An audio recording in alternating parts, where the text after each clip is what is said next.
Graça e paz, irmãos. Quando eu usar o termo irmãos, é genérico, inclui as irmãs também. É uma alegria muito grande poder estar com vocês novamente, com uma certeza de que o Senhor promoveu esse arranjo para estarmos juntos, tendo comunhão e também procurando ouvir dele o que ele quer repartir conosco hoje. Então nós só temos a agradecer ao Senhor. E também o coração, o desejo dos irmãos de estarmos juntos. Nós pedimos que o Senhor possa se compadecer de nós e nos dar discernimento da sua vontade para hoje. Que em tudo Ele seja glorificado. Vamos ter uma palavra de oração.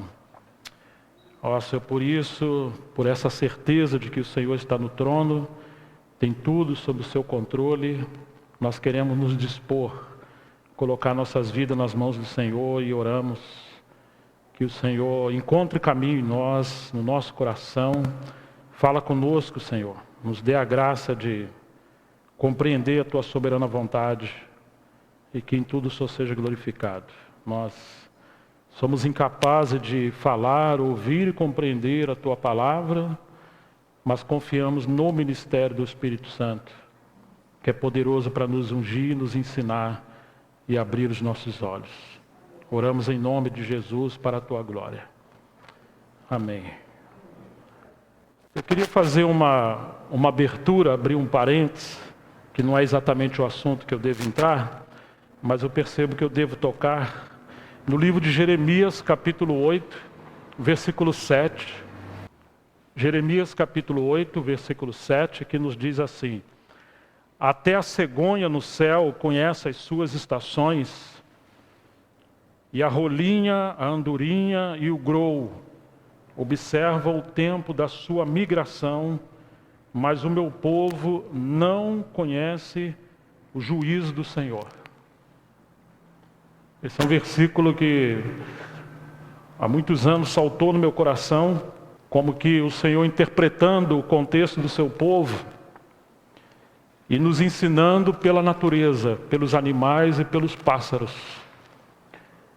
De forma surpreendente, os animais sabem quando é o tempo de migrar, de passar de uma estação para outra, ou sair de um contexto, de uma região para outra. Ninguém está ordenando eles fisicamente, mas eles seguem uma lei que é a lei da vida. A própria vida, por sua natureza que está neles, leva eles a fazerem migrações. E Deus nos deu uma vida, a vida do seu Filho. Nós devemos ser guiados pela vida do seu Filho. Mas muito interessante que enquanto os animais sabem o tempo de migrar, porque se chegou um inverno terrível, e eles não migram para uma outra região, a fim de procriar e se multiplicar, eles podem morrer. Existem as tempestades, os conflitos, inclusive os predadores, e eles sabem como fugir e como migrar. Na verdade, é um instinto de salvação, é um instinto de sobrevivência. E ele se submete às estações do tempo, eles não lutam contra o tempo. Eles não lutam contra as crises e os fenômenos da natureza. Eles simplesmente se submetem ao Criador e eles seguem esse instinto de sobrevivência, eles fazem migrações. Mas o que acontece? Durante a história do povo de Deus, tanto no Velho Testamento quanto no Novo, quando chega um período do povo de Deus migrar, porque entrou um tempo de adversidade, a tendência do povo é ser hostil, ser obsessivo, e querem continuar num ritmo de vida que até outrora era normal, mas que agora não é mais possível. Então passa a lutar contra algo extraordinário, e o extraordinário é muito maior do que o ordinário normalmente. Quando isso acontece, o povo é esmagado. Por várias vezes aconteceu isso na história do povo de Israel. Deus permitiu aqueles 2 cativeiros no Velho Testamento, da Síria e da Babilônia. Era um tempo, inclusive, deles migrarem porque caíram debaixo do juízo de Deus. Aqueles que não ouviram foram devastados. Mesmo no Novo Testamento, Jesus falou: quando vocês forem perseguidos numa cidade, num lugar, não fiquem ali. Vocês fogem para outra cidade. Ou seja, migram para outra cidade. Ele profetizou que viria um tempo de destruição em Jerusalém, que foi no ano 70. Os que estiverem na montanha não voltam para dentro da cidade, os que estiverem na cidade fujam. Não vão na cidade pegar alguma coisa. Os discípulos que ouviram a voz do Senhor migraram. Seguiram a profecia, seguiram a vida do Senhor, entenderam o tempo que eles estavam vivendo. Mas aqueles que ignoraram a lei da migração, infelizmente, foram devastados. Então, durante toda a história da igreja, ocorreram muitas migrações espirituais, e somente aqueles que acompanharam o espírito profético da palavra de Deus, eles seguiram de forma viva, seguindo a unção, seguindo a direção do Senhor. Mas aqueles que seguiram, vamos dizer, um sistema, uma forma de vida de igreja, e tentaram controlar a situação, digamos que o tempo da obra de Deus passou e eles ficaram para trás. Por que estamos falando essas coisas? Porque nós estamos num tempo totalmente de anormalidade. Um tempo de adversidade. E nesse tempo de adversidade, simplesmente não há controle de praticamente nada. E ao mesmo tempo, existe alguém que está no controle de tudo, que é o nosso Senhor.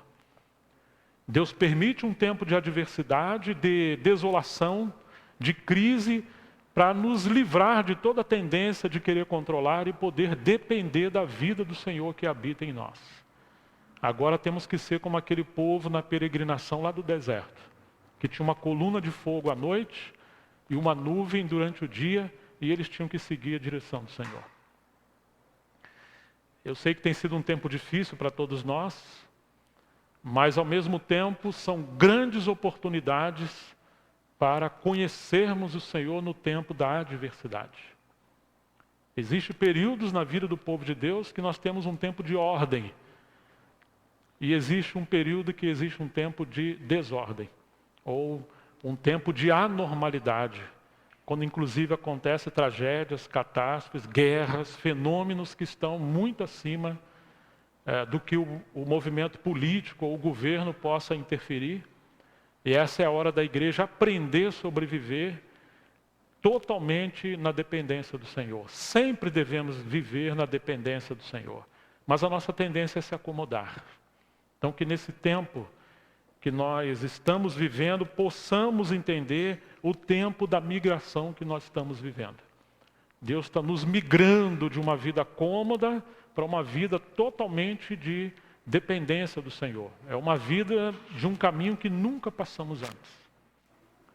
Em alguns lugares, aquelas reuniões congregacionais maiores ficaram impossibilitadas. E essa é a hora de praticar o que Jesus falou: onde estiverem 2 ou 3 reunidos em meu nome. Recentemente atendi um telefonema, o irmão queria conversar comigo, estava meio desesperado, porque alguns irmãos deixaram de congregar, ele queria caminhar junto e ele não sabia o que fazer. Eu fiquei ouvindo ele e orando. E no meio da conversa ele soltou algo. Dizia que a esposa falava assim: será que não é hora de voltarmos para a nossa casa? Reunir como família, ter os nossos filhos ao redor da mesa? E eu me dei conta que eles não tinham essa prática. Então, eu falei: irmão, você lembra que Jesus falou: onde estiverem 2 ou 3 reunidos em meu nome, ali eu estarei no meio deles? Ah, claro que eu lembro. Eu falei: quantos vocês são na sua casa? Eu, a esposa, 2 filhos, 4. Jesus falou de 2 ou 3. Em outras palavras, né? E esse nível de vida da igreja, de dependência do Senhor, precisa ser restaurado, o altar da família. E às vezes nós trocamos aquela vida em secreta com Deus, de entrar no nosso quarto, estar com o Senhor e também estar, vamos dizer, com a nossa primeira esfera de responsabilidade como rebanho, que é a nossa família. Nós convertemos isso na vida congregacional. Muitas pessoas que estão lutando por reuniões maiores é porque não tem uma qualidade de vida em Cristo, no seu particular e na vida da família. Então alguns deixaram de reunir e se perderam, porque nunca de fato cultivaram uma vida em secreta para o Senhor. Então o Senhor está mexendo conosco em todas as áreas. Claro que a vida da igreja, a reunião da igreja é algo indispensável.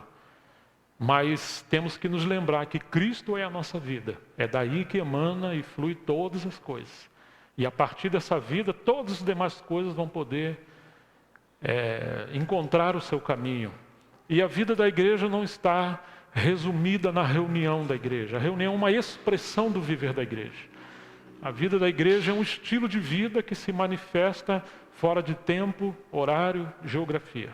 Nós devemos estar disponível e procurar sensibilidade espiritual para servir o Senhor de maneira ininterrupta. Especialmente viver a vida cristã em qualquer lugar onde estivermos. Ali podemos servir o Senhor e honrar o Senhor. Mas lembre-se disso, que até a cegonha no céu conhece as suas estações, e a rolinha, a andorinha e o grou observam o tempo da sua migração, mas o meu povo não conhece o juízo do Senhor. Que Deus tenha misericórdia de nós, abra os nossos olhos, nos dê discernimento sobre esse tempo que estamos vivendo e como devemos honrar o Senhor nesses dias. Amém. Agora nós vamos em João capítulo 15, que vai ser o texto que, com a graça do Senhor, vamos considerar diante dele hoje.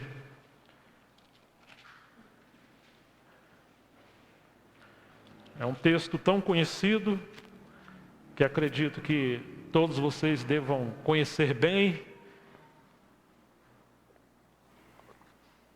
E quem sabe a minha missão hoje é apenas encorajar vocês a algo que vocês já conhecem e já estejam praticando. Vamos à leitura e nós vamos aplicando e refletindo a palavra pouco a pouco.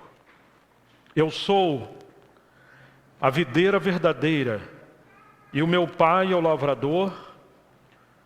Todo ramo que estando em mim não der fruto, Ele o corta, e todo que dá fruto Ele limpa para que produza mais fruto ainda.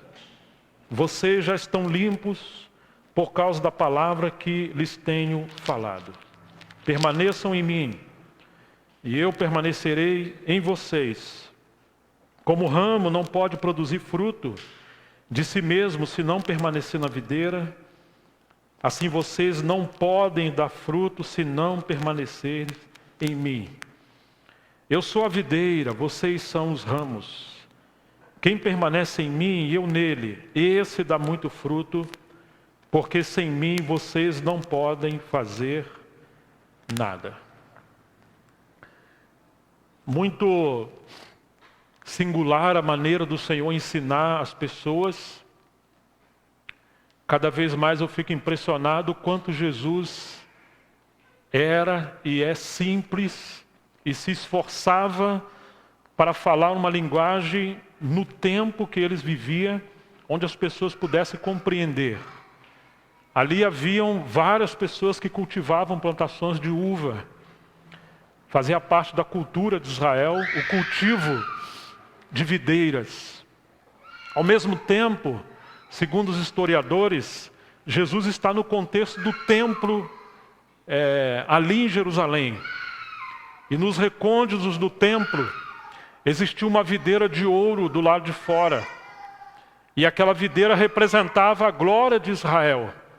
Porque no Velho Testamento, Israel foi chamado de videira. Você tem várias passagens na Bíblia que mostram que Israel era a videira do Senhor, mas ao mesmo tempo só teve que julgar e teve que cortar Israel como videira do Senhor. Porque o Senhor plantou Israel com um grande propósito de ser o testemunho do Senhor a todas aquelas nações na época.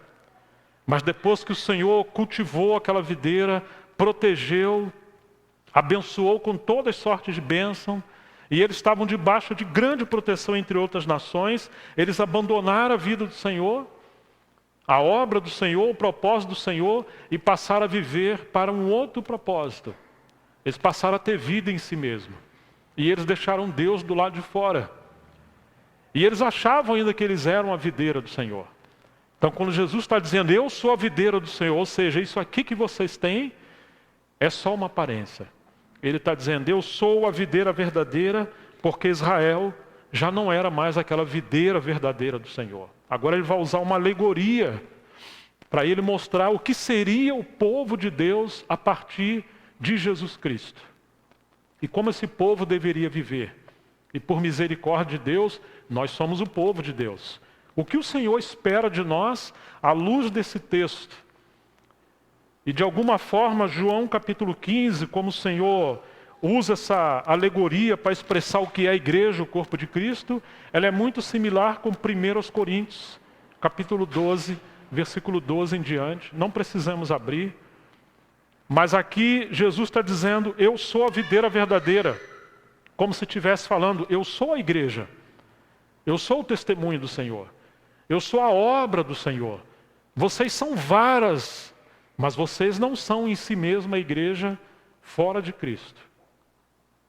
E Paulo vai dizer que assim como no corpo nós temos muitos membros, e embora sendo muitos membros juntos, constituímos um só corpo, então ele diz, assim também é Cristo. Ele não diz que assim também é a igreja, mas assim também é Cristo. Aqui, cada membro do corpo de Cristo é comparado com uma vara. Em 1 Coríntios capítulo 12, cada um de nós somos comparados a membros desse corpo que devemos viver pela vida da cabeça. Então esse texto ele é tão precioso, tão maravilhoso, e nós temos lições maravilhosas. Mas em primeiro lugar, o que precisamos ressaltar é que Jesus diz, eu sou a videira verdadeira. No Novo Testamento, Jesus é a realidade espiritual de tudo aquilo que era uma sombra, uma tipologia do Velho Testamento. Aquele maná que caiu do céu, Jesus está dizendo que não era a verdadeira comida. Foi uma comida, mas era uma ilustração. Eu sou a verdadeira comida. Eu sou o pão do céu que Deus enviou para alimentar a todo aquele que tem fome. Eu sou a ressurreição e a vida. Eu sou a porta. Eu sou o caminho, a verdade e a vida. Tudo aquilo que você imaginar que foi profetizado, falado, ilustrado no Velho Testamento, você vai ver que tudo aquilo era sombra e figura da realidade espiritual que é Cristo Jesus. Então que pena quando o povo de Deus tenta segurar alguma coisa fora de Cristo, ou obter alguma coisa fora de Cristo, ou inclusive ser alguma coisa que não necessariamente seja a expressão de Cristo. Assim como Israel se perdeu por insistir num caminho fora do propósito de Deus e se tornou o judaísmo, que se tornou uma religião. Em muitas instâncias, o povo de Deus tem se tornado no cristianismo, mas um cristianismo apostatado. Um cristianismo secularizado, apenas cultural. Porque perdeu essa realidade espiritual.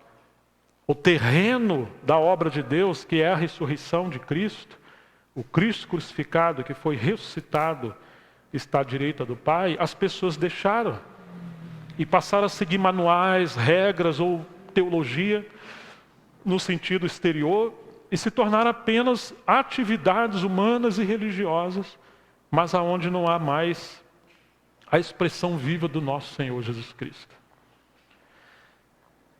Às vezes falamos, nós somos a igreja. Não está errado. Desde que nós somos a igreja a partir de Cristo. Não seja simplesmente um conceito, um costume, uma cultura. Como ele está dizendo, eu sou a videira verdadeira, é o mesmo que falar, eu sou a igreja verdadeira. Quando Lutero, pela graça de Deus, foi usado para pregar aquelas 95 teses na porta ou no templo de Roma, e ele pregou especialmente a justificação pela fé, e a palavra de Deus foi aberta, e as pessoas entenderam que não precisava mais comprar, entre aspas, a salvação através de indulgências, mas que a salvação era pela fé, a justificação pela fé. Aquilo foi algo maravilhoso em relação à reforma. Mas depois de um tempo, Lutero se entristeceu muito. Por quê? Porque todo aquele que nascesse na Alemanha, de onde era Lutero, ele já era considerado um cristão que fazia parte da igreja. Então Lutero começou a se angustiar porque ele estava vendo isso. E ele passou a descobrir que existe ou existia a igreja exterior, religiosa, física, mas ao mesmo tempo existia a igreja espiritual dentro da igreja, que só era formada por aqueles que nasceram de novo. Como que falando, essa é a igreja verdadeira. E infelizmente toda a Alemanha, por questão de cultura, aquela grande igreja era apenas uma cultura, um cristianismo num terreno que caiu para religiosidade. Isso tem acontecido ao longo dos tempos. Assim aconteceu com a Igreja Católica e também com as igrejas protestantes, que embora há muitos filhos de Deus em todos os lugares, mas existe a igreja dentro da igreja. A igreja que me refiro, no sentido comum da palavra, é aquela igreja que se você perguntar a um guarda de rua, onde fica o determinado endereço, fala, você vira ali, tem a igreja em tal lugar, você segue adiante e vai encontrar o seu endereço. Então, na sociedade, na cultura, a igreja é uma coisa física, terrena, móvel, que você toca ou que você controla, que você administra. E que Deus tenha misericórdia de nós, possa nos dar uma clareza do que de fato seja a igreja, não apenas na doutrina, na teologia, no conceito, não apenas porque temos uma confissão correta, mas porque de fato existe realidade espiritual. Eu sou a videira verdadeira. Parece que Jesus está caminhando, segundo F.F. Bruce e outros grandes estudiosos da Bíblia, e ele está passando exatamente naquele lugar entre o templo e o alpedre, onde existia aquela videira de ouro, e ali está a vaidade do povo judeu. Olha, aquilo ali ilustra o que somos. Somos a videira. E Jesus está corrigindo, não. Eu sou a videira verdadeira. Meu pai é o agricultor. Vamos olhar brevemente o livro de Isaías, capítulo 5, diz assim: agora cantarei ao meu amado o seu cântico a respeito da sua vinha. O meu amado teve uma vinha numa colina fértil. Ele cavou terra, tirou as pedras, plantou as melhores mudas da videira. No meio da vinha, ele construiu uma torre e fez também um lagar. Ele esperava que desse uvas boas, mas deu uvas bravas. E agora, moradores de Jerusalém e homens de Judá, peço que julguem entre mim e a minha vinha. Que mais se podia fazer à minha vinha que eu não lhe tenha feito? E como, esperando eu que desse uvas boas, veio a produzir uvas bravas. E agora lhes darei a conhecer o que pretendo fazer com a minha vinha. Vou tirar a cerca que está ao redor. Podemos chamar isso de cerca de proteção. As mãos soberanas do Senhor protegiam o seu povo. Para que a vinha sirva de pasto, derrubarei o seu muro que faz divisão entre o terreno do Senhor e os inimigos do lado de fora. O muro também fala de limite de proteção, para que ela seja pisoteada. Farei dela um lugar abandonado, não será podada nem cavada, mas crescerão nela espinheiros e ervas daninhas. Também darei ordem às nuvens para que não derramem chuva sobre ela. Porque a vinha do Senhor dos Exércitos é a casa de Israel, e os homens de Judá são a planta preferida do Senhor. Este esperava retidão, mas eis aí opressão, esperava justiça, mas eis aí clamor por causa da injustiça. Então agora você tem o lamento do Senhor sobre o povo de Israel, que era a videira do Velho Testamento. E porque eles passaram a ter um fim sobre si mesmo e abandonaram o propósito do Senhor, agora você vê a disciplina do Senhor, e uma delas é que o Senhor tiraria essa cerca de proteção no versículo 5. E também tiraria os seus muros ao redor.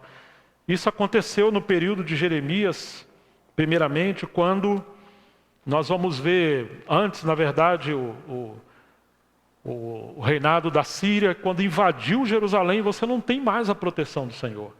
E depois Nabucodonosor, o rei da Babilônia, quando invadiu Jerusalém.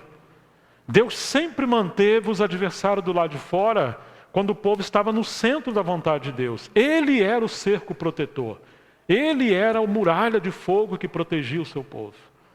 Mas uma vez que o seu povo passou a ter um fim em si mesmo, a presença do Senhor se ausentou. E agora o povo foi levado cativo. Isso aconteceu várias e várias vezes. Temos ainda uma passagem em Jeremias capítulo 2, versículo 21. Faltaria tempo para a gente mostrar quantas vezes o Senhor reclamou o seu direito sobre a sua vinha. Jeremias 2, 21. Falando de Jerusalém. Eu mesmo a plantei como videira excelente, da semente mais pura. Como então você se tornou uma planta degenerada como de videira brava? Que desabafo. Como que é possível o povo de Deus querer desfrutar da proteção de Deus, das bênçãos de Deus, do cuidado de Deus, inclusive tornar Deus o seu escravo, o seu servo. Mas eles querem seguir o seu próprio caminho, sua própria vontade. É muito fácil querer a bênção e não o abençoador. Que Deus realmente nos livre disso, porque Ele é dono de tudo, Senhor de tudo, e Ele tem direito sobre as nossas vidas, que Ele comprou com precioso sangue. Vamos voltar a João capítulo 15. Esse primeiro versículo já provou para nós que o Senhor é a videira verdadeira. Então não venhamos nos iludir de que alguém ou alguns possam ser a obra de Deus, ou em si mesmo ser a igreja de Deus, assim como Israel achava que era a videira de Deus, mesmo excluindo Deus do lado de fora. Eles se tornaram uma casca de uma realidade espiritual. Eu sou a videira verdadeira, em outras palavras, eu sou a igreja. Paulo chama a igreja de Cristo, o Cristo místico que incluiu todos nós. E a igreja da qual Ele é a cabeça e nós somos membros. Eu sou a videira verdadeira, meu pai é o lavrador. Também deve ficar claro que quem lidera, quem governa é o Pai. Aqueles que servem como ministros na casa do Senhor, como presbítero, mestres ou pastores, tem que entender muito claro, você não é o lavrador. Nenhum de nós somos o lavrador. Nós somos colaboradores do Senhor, mas o no singular é o Senhor. Ele é o bom pastor, Ele é o mestre por excelência. Em Hebreus 3 vai dizer que Ele é o apóstolo. Ele é o evangelista. Né, irmãos? Ele é toda a realidade, inclusive do ministério. Agora Ele chamou homens e chamou pessoas para colaborar. E aqueles que são pastores, sua maior responsabilidade é ajudar o pastor a apacentar o rebanho sem atrapalhar o pastor que está dentro deles. Jesus falou, né? Eu sou o bom pastor da vida pelas ovelhas. E depois Ele diz, eu sou a porta. Então qualquer pessoa que chegasse até Jesus, o bom pastor, ele encontrava alguém que tinha o princípio da cruz. E agora aquela porta estava aberta. E a ovelha que chegava podia passar por ele e encontrar o Pai. A prova de que alguém é um pastor, não por título, mas por vocação, por um ministério espiritual, é que quando as ovelhas chegam, não encontram um homem controlador, egoísta, autoritário. Elas não encontram um muro de ferro ali. Ela vai encontrar alguém que é uma porta, que quando você chega ali, você encontra o Pai. Você encontra o Filho, o bom pastor, e você encontra o Pai. O trabalho dos pastores é permitir que o pastor que habita neles pastoreie o rebanho e eles pastoreiam junto, colaborando junto. Que maravilhoso, né? E o trabalho dos apóstolos naquela época era não atrapalhar o apóstolo. O apóstolo, que é Cristo, habitava dentro de Paulo, Pedro, Tiago e João. Eles eram apóstolos por vocação, porque o apóstolo estava dentro deles e os enviou. Agora nós estamos vendo que o agricultor é o pai. Então nós temos que ter uma dependência do pai extrema, para que o pai possa cuidar da sua vinha, que é a igreja, através de nós. Foi isso que Paulo falou em 1 Coríntios 3, que a igreja era a lavoura de Deus e edifício de Deus, e eles eram colaboradores. Eu plantei, Apolo regou, mas quem deu o crescimento foi Deus. Mas tanto quem planta como quem rega é um só. Ué, como assim? Você acabou de falar que um é Paulo, outro é Apolo que está trabalhando. Como é que agora é um só? É o Senhor que habita neles. Cada um vai receber a sua recompensa conforme o seu trabalho.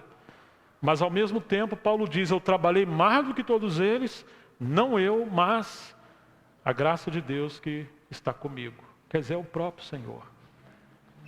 Ô irmãos, todos nós, com a graça do Senhor, precisamos voltar a essa realidade. Ele é a videira verdadeira. As pessoas estão procurando o melhor lugar para congregar, onde se sinta melhor. Mas aqui está dizendo que Ele é a videira. Ele é o lugar. Para quem iremos nós? O pai é o agricultor. Agora ele vai dizer, todo ramo que estando em mim não der fruto, Ele o corta. Quer dizer que o propósito da videira é o fruto. O foco da videira é o fruto.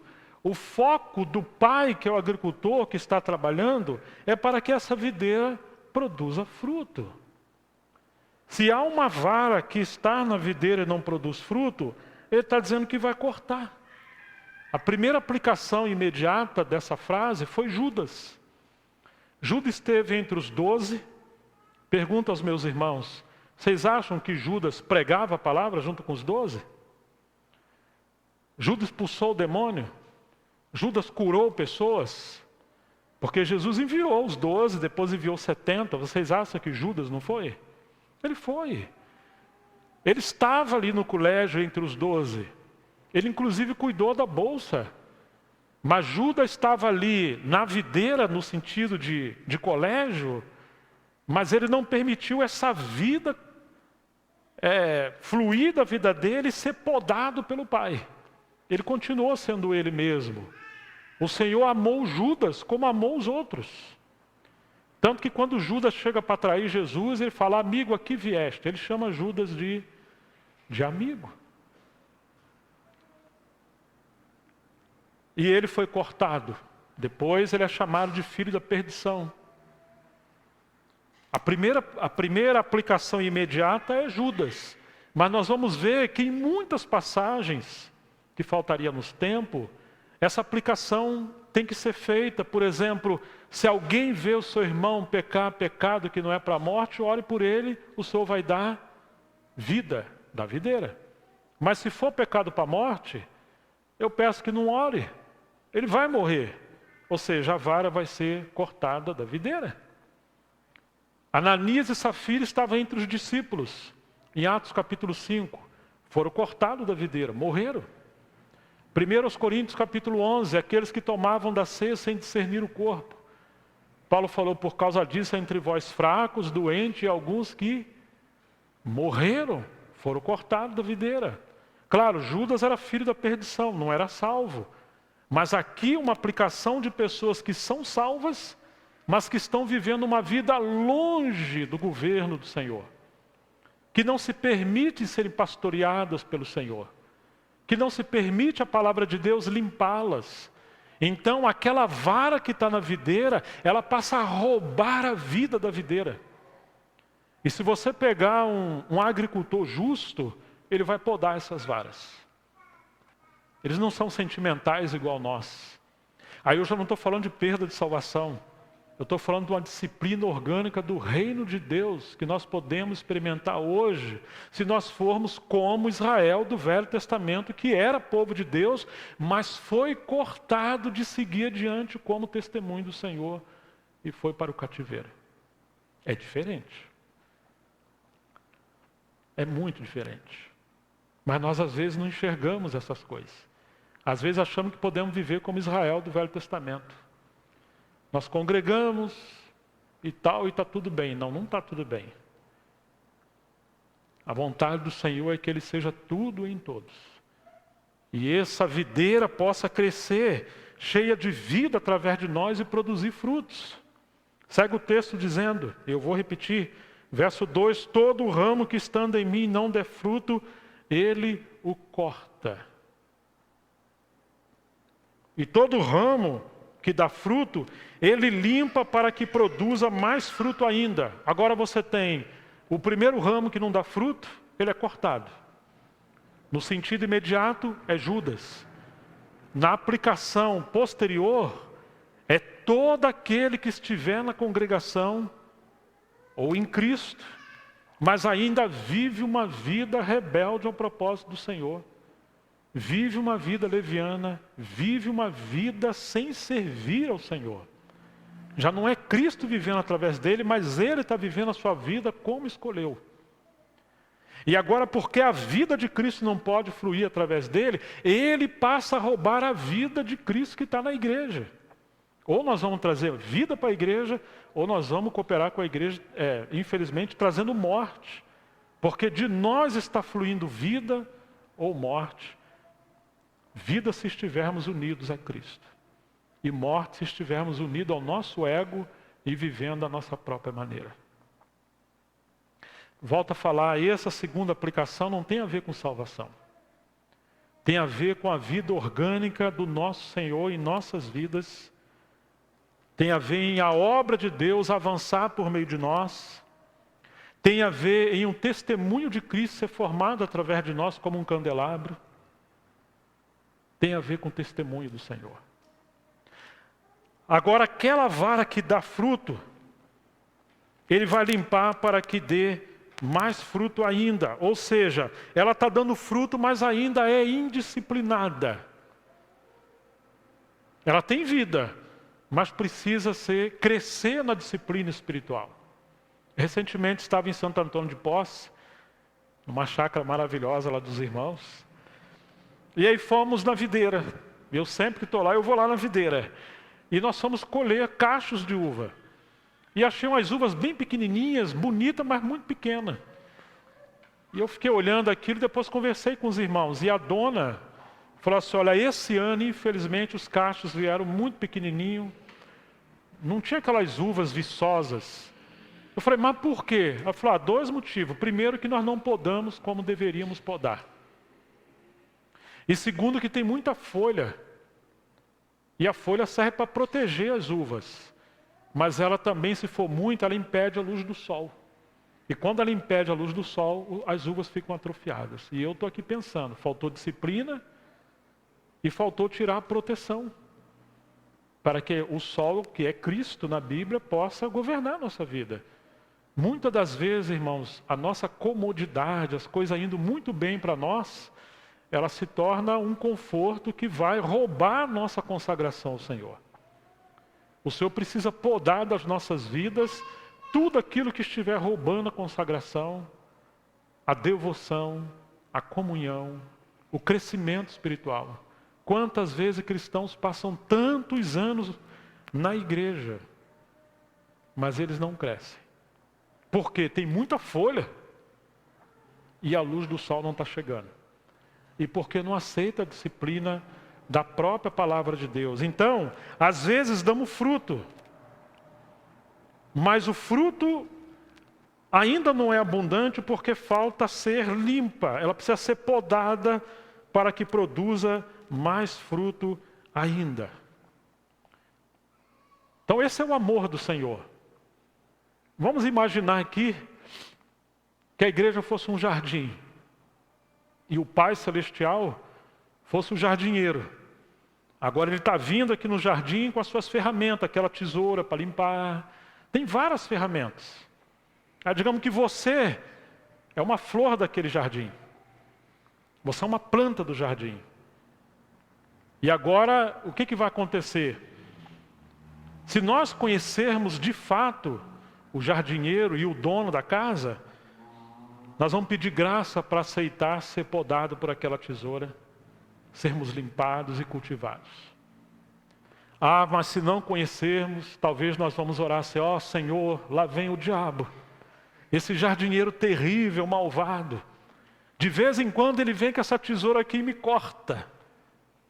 Eu gosto dessa terra, minhas raízes já criaram, profundidade aqui, mas ele tira e põe a terra mais fofa e muda essa terra. Ele coloca até esterco de boi aqui, é um negócio nojento, fedorento. Não pode ser alguém enviado por Deus, só pode ser o inimigo. Vocês estão me entendendo? Nós agora começamos a orar contra a obra do Senhor em nossas vidas. Às vezes é assim que nós estamos fazendo com o Senhor, porque nós não entendemos que o propósito de Deus não é nos proteger para termos o fim em si mesmo, mas é sim nos transformar à imagem do Senhor, e por isso Ele vai permitir todas as coisas. Certa vez Spurgeon fez uma oração estranha, e eu sempre lembro dela. Ele diz: ó Deus, envia-nos uma chuva de santa desordem. Porque ele entendeu que o lugar mais ordenado, pacífico e calmo que existe é um cemitério. E se na igreja estiver tudo ordenado, controladinho, bonitinho, pode ser que tudo esteja adequado, mas está todo mundo morto. O Spurgeon também falou que Deus prepara os seus soldados no meio de tribulação e hostilidade, e isso é necessário para que aquelas raízes podres da planta sejam quebradas e Deus possa nos replantar novamente em solo fértil.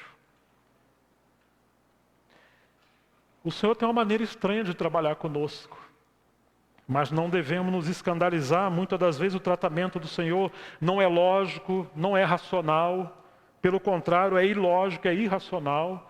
Mas uma coisa que temos que seguir é a vida. Porque o propósito do Senhor é o fruto. Sempre será o fruto. Então aquela vara que estiver nele e der fruto, pode ter certeza, se o Senhor começar a usar você, Ele vai vir com aquela tesourinha e com outros instrumentos para podar qualquer coisa que esteja roubando a vida do Senhor. Agora lembra-se, as coisas que o jardineiro corta não são coisas ruins. Quase sempre são coisas boas. São coisas naturais. Mas são coisas boas que estão roubando a vida. E por isso precisa ser podada. Nosso maior problema muitas das vezes já não são mais os pecados. Mas são as coisas boas da nossa vida que nós nos tornamos escravizados por elas. Quanta coisa tomou o lugar do Senhor. A casa, os filhos, o dinheiro, o trabalho, o sono, o descanso, a igreja no sentido de hiperdependência. Quantas coisas que Deus nos deu, mas que substituíram o Senhor na nossa vida. O Senhor vai ter que trabalhar na nossa vida e colocar as coisas no seu devido lugar. Versículo 3. Vocês já estão limpos por causa da palavra que lhes tenho falado. Agora, muito interessante que o Senhor mostra para nós que a forma dele limpar as varas e manter a sua vinha fértil é a sua palavra. Por isso precisamos nos congregar para sermos instruídos e alimentados pela palavra, mas a palavra também corta. Ela é como um martelo que esmiuça a penha, ela é como fogo que queima a palha. Nós precisamos ler a palavra, meditar na palavra, ser constituídos pela palavra e, sobretudo, que a palavra venha governar as nossas vidas. Porque não é simplesmente ouvir ou ler a palavra, mas seguir a nossa vida totalmente contrário ao que a palavra diz. Permaneçam em mim e eu permanecerei em vocês. Como o ramo não pode produzir de si mesmo, não pode produzir fruto de si mesmo, se não permanecer na videira, assim vocês não podem dar fruto se não permanecerem em mim. A palavra-chave nesse capítulo é permanecer. Vai aparecer tantas vezes. Só nesse versículo aqui, o versículo 4, quantas vezes ela aparece? Permaneça em mim e eu permanecerei em vocês dois. Como o ramo não pode produzir fruto de si mesmo se não permanecer na videira 3, assim vocês não podem dar fruto se não permanecerem em mim. 4 vezes em um versículo. Então qual é o seu chamamento? Deus deve ter uma grande obra para mim. Deus está me chamando para lá, para cá. Não, seu chamado é para permanecer em Cristo. Permanecer na videira. Ser trabalhado pela palavra, ser limpo pela palavra. E à medida que isso vai acontecendo, a vida de Cristo, que flui pelo ramo, vai produzir fruto ou aquilo que Deus tiver para realizar na sua vida. Você não precisa sair por aí procurando coisas, porque o ramo de si mesmo não pode produzir absolutamente nada. A vida procede de Cristo. E o segredo é permanecer em Cristo, e à medida que estivermos nele, ele passa a fluir através de nós. Eu sou a videira verdadeira, novamente. Eu sou a videira, versículo 5. Vocês são os ramos. Agora vem a relação enfática do Senhor. O agricultor, que é o pai, tem relação com a videira. E o objetivo do pai é o fruto. Agora o fruto procede da videira por meio daquelas varas que estão aceitando a disciplina espiritual, e sem disciplina espiritual não haverá frutificação. Pelo contrário, corremos o risco de uma disciplina dura e até corremos o risco de sermos cortados. Eu sou a videira. Vocês são os ramos, vocês têm uma responsabilidade enorme, pela graça de Deus, não pelo esforço humano, de permanecer em Cristo. E de viver de tal maneira essa vida oculta e secreta com Deus, que Cristo possa se expressar através de cada um de nós. Isso é um santo chamamento, isso é um santo privilégio. Como isso é glorioso, irmãos. Existem muitos irmãos e irmãs na história da igreja que eles foram tão frutíferos, não porque tiveram um cargo, um posto, não porque eram inteligentes, eloquentes ou eram ricos. Não. Muitos foram de maneira tão frutífera simplesmente porque aprenderam a arte, o segredo de permanecer em Cristo, habitar em Cristo, ser constituído pela palavra e aceitar a disciplina espiritual, e o Senhor frutificou de maneira extraordinária sobre a vida deles. E delas, mulheres que também andaram com Deus. Quem permanecer em mim e eu nele, esse dá muito fruto. Então você tem fruto, mais fruto e muito fruto. Porque sem mim vocês não podem fazer nada. Ou seja, sem uma vida de habitação no Senhor, nós podemos nos mover de várias maneiras, podemos fazer campanha, evangelismo, conferência, estudo bíblico, o que você quiser fazer. Diante de Deus não estamos fazendo nada. Porque Deus não reconhece o movimento humano na força humana. Deus só reconhece a obra que o seu Filho estiver fazendo e se movendo através de nós. O segredo é permanecer nele. E discernir a vontade do Senhor. E a gente agora vai fluindo à medida que a vida do Senhor vai fluindo através de nós. Eu me lembro que muitos anos atrás, creio que em 93, 94, ouvindo o irmão Dino falando desse texto, e ele dizia que o Pai Celestial é o grande agricultor, mas o diabo também é agricultor. E ele dizia que o nosso Pai Ele planta o pé de uva que representa Cristo, que é o fruto. E o diabo é o plantador do pé de fumo. O nosso pai está focando no fruto. E o diabo foca na folha do pé de fumo. O pé de fumo não tem fruta, ele tem folhas grandes que depois é colhido, é ressecado para virar fumo. E aquela planta do pé de fumo, quando ela vai crescendo aquele pompilho da vida, ou a vida vai fluindo por aqueles galhozinhos novos, o agricultor vai lá e corta ele. Por quê? Porque o propósito do diabo não é a vida, não é o fruto. O propósito são folhas muito grandes, sem fruto. Já o Pai Celestial não. Todo ramo que tiver em mim que não der fruto, o que ele faz? Ele corta. Porque ele não está preocupado com as folhas, com uma árvore grande, com muitas atividades. Está preocupado com o fruto. Quando ele vem lá de Betânia, indo para Jerusalém, o nosso Senhor, vai até aquela figueira, vê aquelas folhas maravilhosas, vai procurar fruto, não tem. Ele amaldiçoa aquela figueira. Porque a folha é para proteger o fruto, mas não pode ter um fim em si mesmo. Ou seja, irmãos, o inimigo quer nos levar a estar envolvido com muitas coisas, muitas atividades. Coisas que vão nos sobrecarregar fazendo coisas para Deus. E aí nós olhamos, nossa, como tem folhas grandes, quantos trabalhos, quantas atividades, quantas coisas estão fazendo.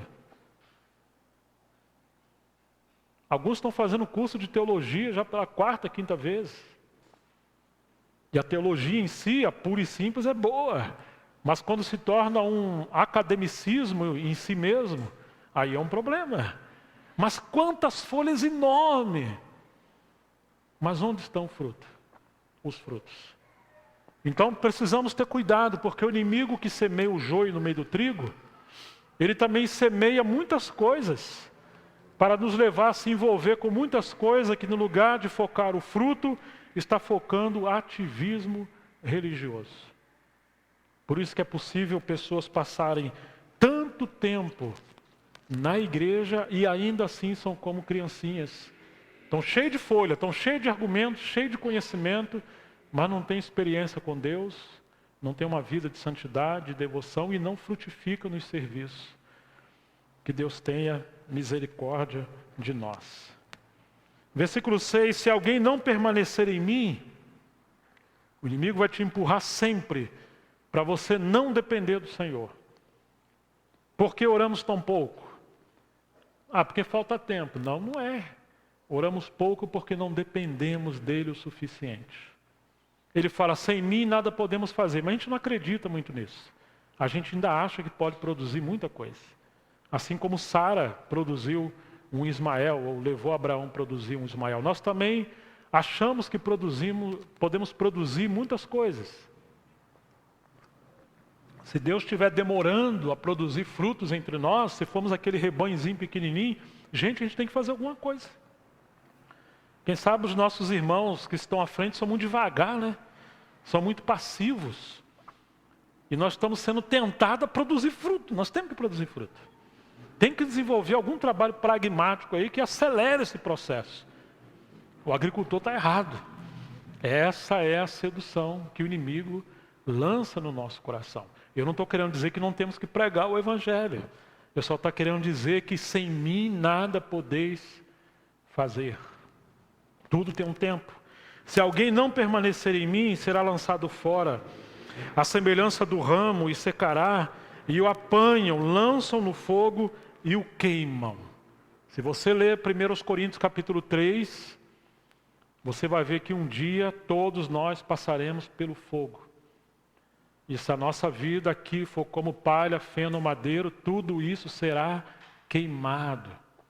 É disso que o Senhor está falando. Não é perda de salvação para aquele que de fato nasceu de novo e foi salvo, porque a salvação não vem de nós, não são pelas obras, é dom de Deus por meio da fé em Cristo Jesus. Versículo 7, se alguém permanecer em mim e as minhas palavras permanecerem em vocês, pedirão o que quiserem e lhes será feito. vamos fazer uma ligação entre o versículo 7 e o versículo 3. O versículo 3 fala assim: vocês já estão limpos por causa da palavra que lhes tenho falado. No grego, palavra aqui é logos, todo o pensamento de Deus, toda a palavra objetiva de Deus, tudo que Deus se propôs a revelar e falar, e foi escrito pelo Moisés, pelos salmistas, pelos salmos, pelos profetas, e é claro que agora para nós, pelos apóstolos, ou seja, toda a palavra escrita de Deus, isso pode ser chamado logo de Deus. Por isso que precisamos examinar as Escrituras e precisamos do ministério de exposição das Escrituras. Porque a palavra de Deus é mais cortante, penetrante que qualquer espada de dois gumes. Palavra ali no original grego também é logos, a Bíblia. Deus tem compromisso com a sua palavra. Quando lemos a palavra, Deus está falando conosco. Ele zela pela sua palavra. Então ele está dizendo, vocês já estão limpos por causa do logos que eu tenho falado a vocês. Por causa da palavra que eu tenho falado a vocês. À medida que a palavra de Deus vai sendo falada, lida, mastigada, meditada, nós vamos sendo constituídos e isso vai mudando a nossa maneira de pensar. E automaticamente nossa vida vai sendo moldada pela palavra de Deus. Ele vai escrevendo a sua palavra em nossas almas e no nosso coração. Mas no verso 7 diz, se permanecerem em mim e as minhas palavras permanecerem em vocês, pedirão o que quiserem e lhes serão feito. Palavra aqui é rema. São aquelas palavras reveladas a partir do Logos. Ou seja, que quanto mais nós estivermos envolvidos com a exposição da palavra numa igreja local, o Espírito Santo vai encontrar caminho para nos dirigir para aquelas palavras específicas para o nosso tempo e para a nossa conjuntura, para o nosso momento como igreja.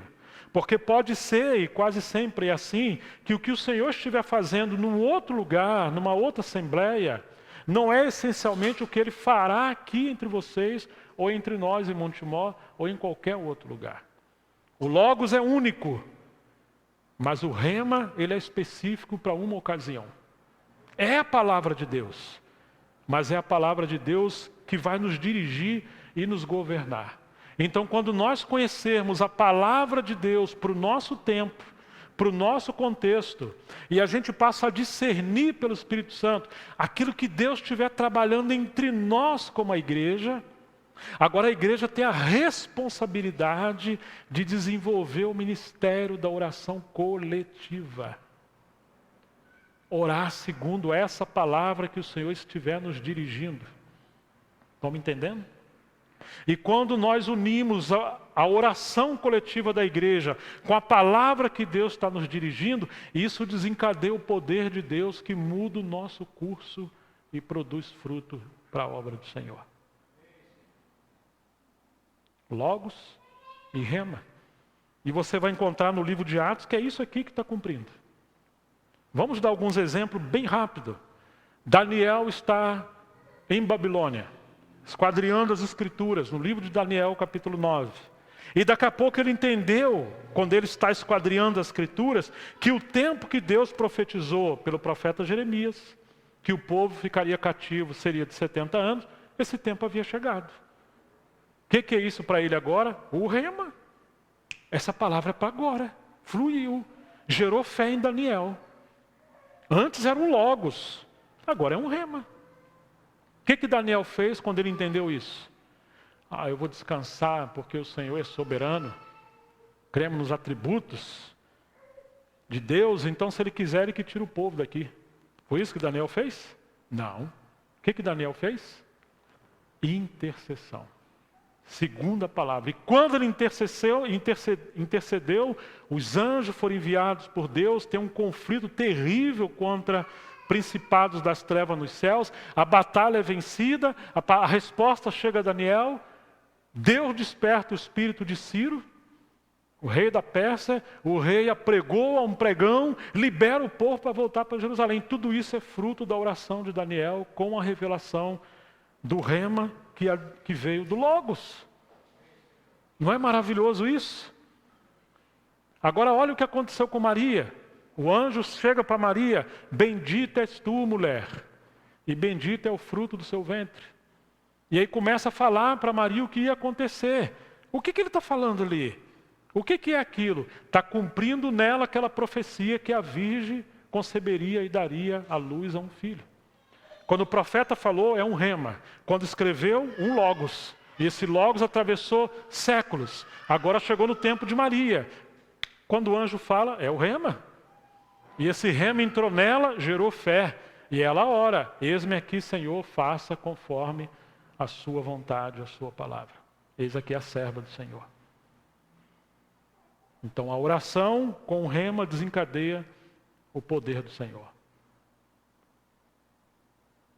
No livro de Atos, no tempo de Pentecostes, todos estavam reunidos no cenáculo. O Senhor mandou permanecer ali até que do alto fossem revestidos de poder. De repente veio um vento impetuoso, encheu todo o lugar onde eles estavam. Começaram a falar línguas em outras línguas. E começaram a falar das maravilhas de Deus. E ali estavam prosélitos, gente vindo de todos os lugares e nações. Ficaram extasiados porque eram 9 horas da manhã. Falou: mas esses homens são daqui, são galileus, como é que nós ouvimos cada um falar em nossa própria língua? Falou: esses homens estão bêbados. Por isso que eles estão falando assim.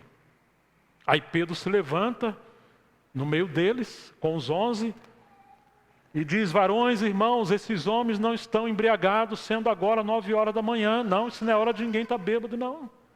Mas o que está acontecendo aqui é aquilo que foi profetizado pelo profeta Joel. Ele está lembrando de um logos, uma palavra escrita, que era uma profecia, que chegou o tempo da profecia se cumprir, agora chegou o rema. E ele começa, pelo espírito da palavra, o espírito profético, ele começa a citar as escrituras. Um pescador simples, leigo, cheio da palavra escrita, que é o logos. Agora o Espírito Santo vivificou essa palavra. E quando ele começa a citar o rema, o poder de Deus misturado com as orações coletivas que eles vinham fazendo, se manifestou. Uma pregação de Pedro se converteram cerca de 3.000 almas. Pedro era um homem simples, como nós, mas ele foi constituído pela palavra escrita. E agora o Senhor vivificou essa palavra. Por isso que precisamos estudar as Escrituras. Estão entendendo essa relação do logos e rema? Então hoje nós vivemos um tempo obscuro. Estamos enfraquecidos. Temos tanto desafio diante de nós. Mas vocês acham que naquela época era fácil? Estuda a história dos avivamentos. Ocorreram tempos muito piores que os nossos. Inclusive tempo de grande perseguição, onde os irmãos eram lançados nas arenas aos leões, perseguidos, martirizados, torturados. Nós estamos aqui sentados, tem ar-condicionado, o Senhor tem sido tão bom conosco. Mas o que Ele quer conosco nesse texto? Que sejamos varas, que venhamos entender que temos a responsabilidade de permanecer na videira que é Cristo, que temos um Pai que é o agricultor, e Ele vai usar todas as circunstâncias para nos limpar. Então fique muito atento com qualquer coisa que acontecer. Não pense que é o diabo, nem a sogra. Não culpa ninguém. O Senhor usa todos os meios para falar e tratar conosco. Por que os irmãos estão rindo que eu falei da sogra? Não é engraçado isso, né? Todo lugar tem isso, né? São a nossa segunda mãe. Sogra é muito boa quando está dormindo. Não é brincadeira, irmão. São santas mulheres de Deus, né?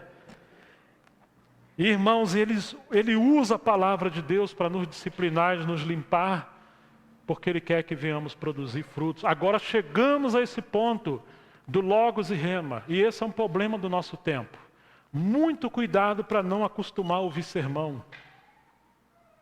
Deus quer que venhamos cavar na palavra de Deus, encontrando vida, unção e direção.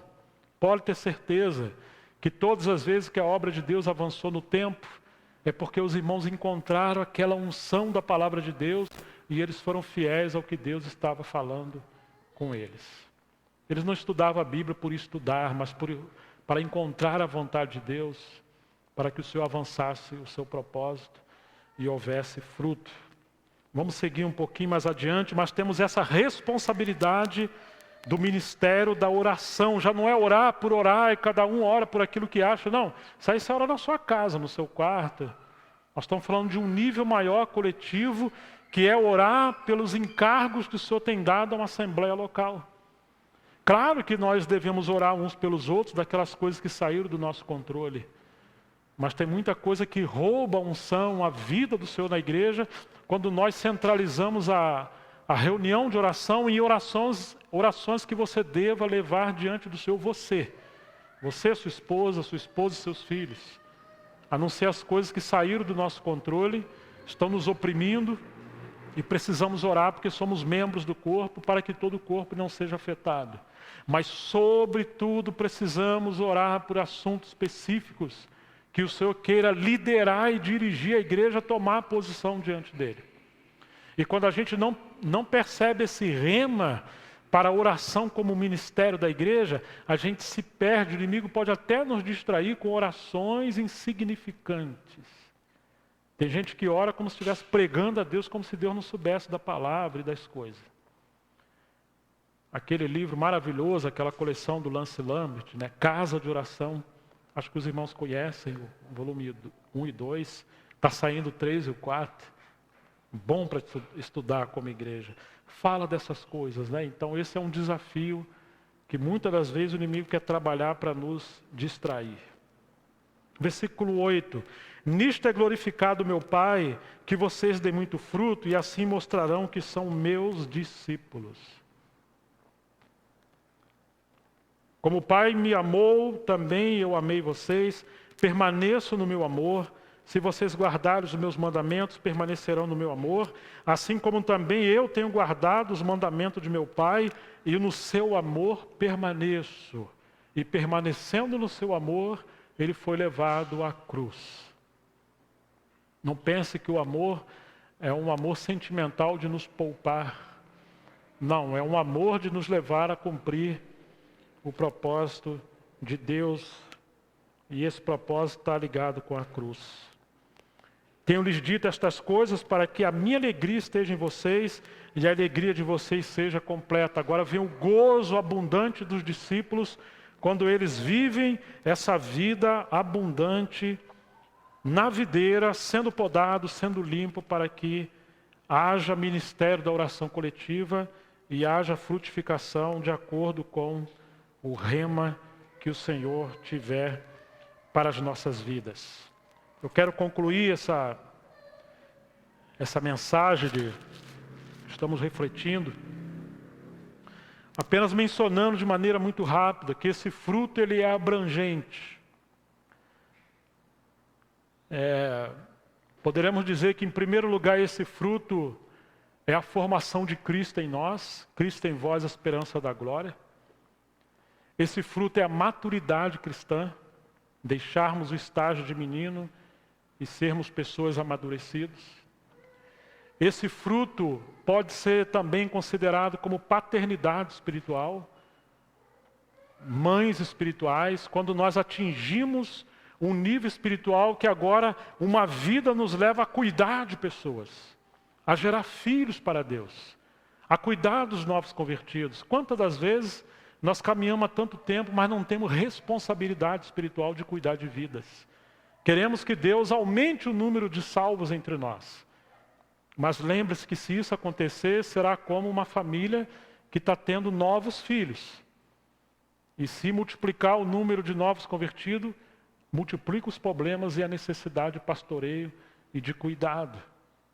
Esse fruto também é manifestado como cuidado espiritual. Esse fruto também pode ser manifestado como caráter espiritual, disciplina espiritual, santidade espiritual, vida de consagração, vida séria com Deus. Esse fruto pode ser considerado uma vida na palavra, uma vida constituída pela palavra. Esse fruto também é considerado pregação do Evangelho. Eles começaram a pregar o Evangelho e a obra de Deus chegou em muitos lugares. É claro que nem todos de nós temos essa vocação como evangelista, mas todos temos vocação para orar, amar pessoas, desejar que Deus salve almas. No mínimo, dar um folheto para as pessoas, se importar com as pessoas. Deveríamos nos estranhar se nós não temos compaixão pelas pessoas e não desejamos que pessoas sejam salvas. E no tocante à igreja, esse fruto, ele não pode ser imitado. Espiritualidade nunca é imitada. Ao longo da história da igreja, nós vamos ver que em período de tribulação, o fruto foi a persistência, a perseverança. O fruto foi não negar o nome do Senhor, mesmo que tivessem pouca força. O fruto foi cuidar dos pobres. O fruto foi alimentar pessoas. O fruto foi avivamento. O fruto foi a reforma com Lutero. Mas o fruto também foi os místicos, os pais da espiritualidade que fugiram para o deserto, viveram nas cavernas, nas montanhas, sozinhos. Porque foram perseguidos pelo catolicismo romano e foram perseguidos alguns também pela reforma, pelo movimento protestante. O fruto no século XVIII foram os avivamentos através de George Whitefield, John Wesley. Aquele período explodiu o avivamento. Muitas coisas eles não entendiam. Irmãos, em cada geração o fruto se manifesta de maneira diferente. Não há uma regra.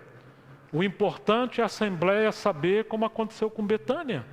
Qual foi o fruto de Betânia? Marta e Maria, depois Lázaro, mas foi uma casa que o Senhor encontrou portas abertas. E ali ele passou a ter um lugar de descanso.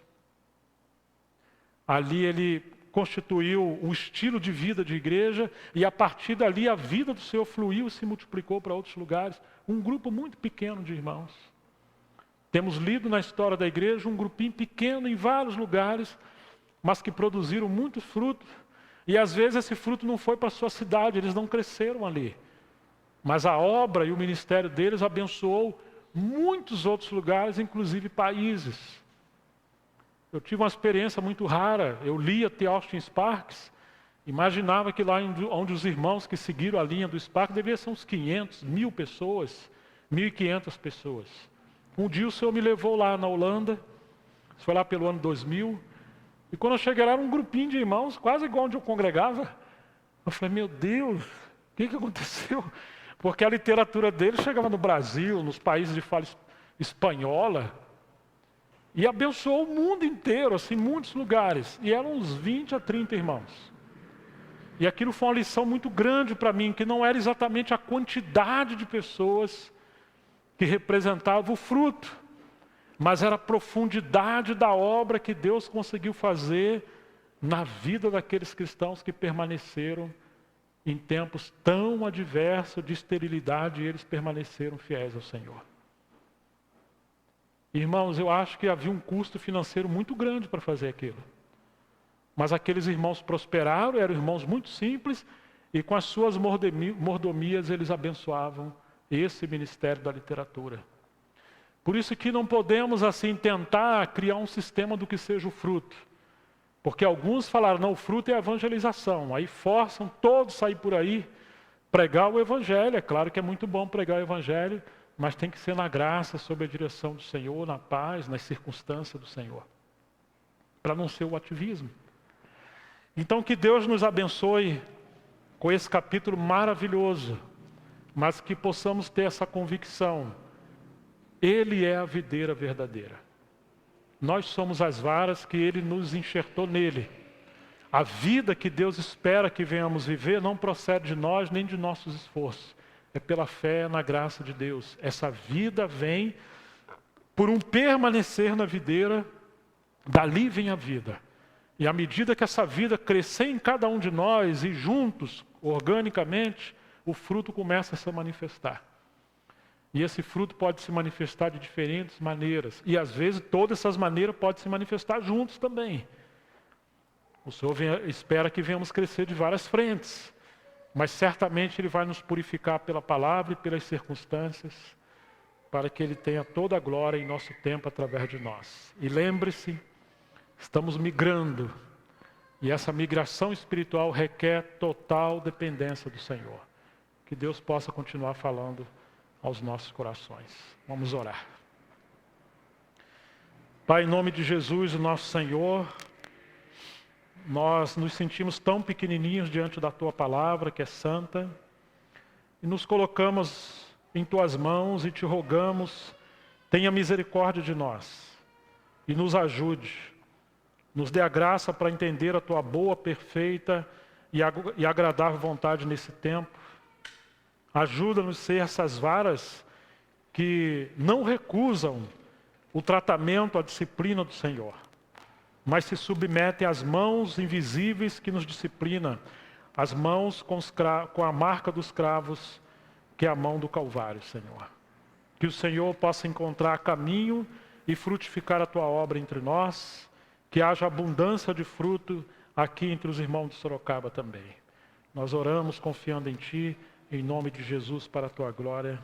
Amém.